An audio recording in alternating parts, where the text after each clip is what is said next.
अस्सलाम वालेकुम, मैं Tahreem Iqbal class 9 biology lecture number 46 के साथ हाजिर हुई हूँ।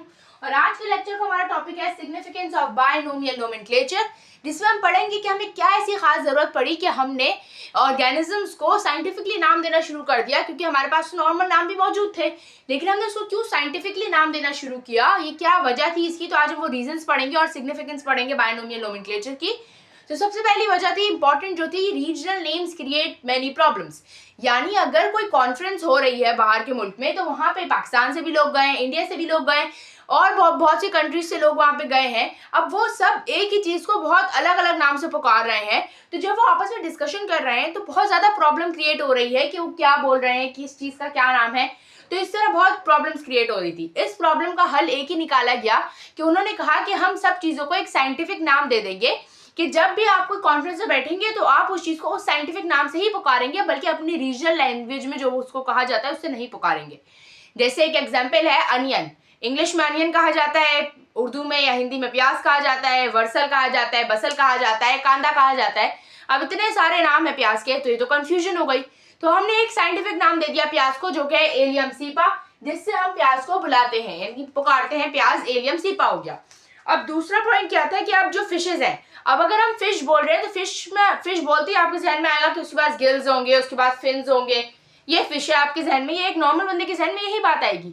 लेकिन कुछ फिशेज ऐसी हैं जिनके पास ये कैरेक्टरिस्टिक्स मौजूद नहीं है, पर भी वो फिश ही कहला रही हैं। तो अब इसका भी मसला हो गया कि किस तरह पता चले। तो इसके लिए हमने उनको अलग अलग नाम दिए, साइंटिफिक नाम दिए या नॉर्मल नाम भी दिए। तो उसमें फर्क क्या आया कि जैसे हमने स्टार फिश दे दिया, क्रे फिश हो गया, जेली फिश हो गया, इनको भी साइंटिफिक नाम है, इनके आगे हम पढ़ते हैं। लेकिन जैसे इन अलग अलग नाम से हमें यह पता चल गया कि हम किस तरह आराम से डिस्टिंग्विश कर सकते हैं दो चीज़ों के दरमियान।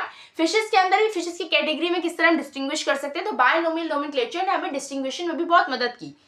अब अगर हम आगे बढ़े तो ये दो तो सिग्निफिकेंस हो गई। अब कुछ हम कॉमन नाम और साइंटिफिक नाम पढ़ते हैं। तो जैसे हाउस क्रॉ है, यानी जो हमारे पास कौवा होता है, क्रॉ होता है, उसको क्रॉ को हम साइंटिफिकली बोलते हैं कॉर्वस स्प्लेंडेंस।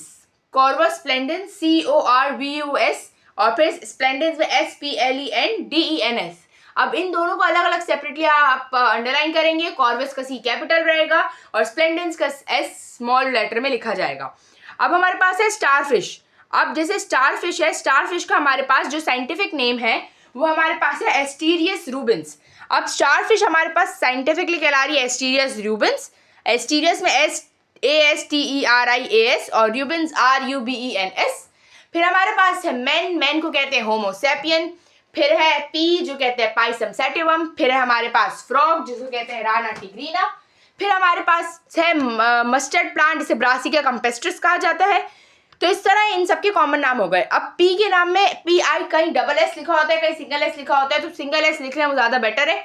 तो PISUM SATIVUM पाइसम सैटिवम, पहला नाम जीनस का, दूसरा नाम स्पीशी का। तो आज के लिए इतना ही। मिलती हूँ अगले लेक्चर में एक नए टॉपिक के साथ। तब तक के लिए अल्लाह हाफिज़।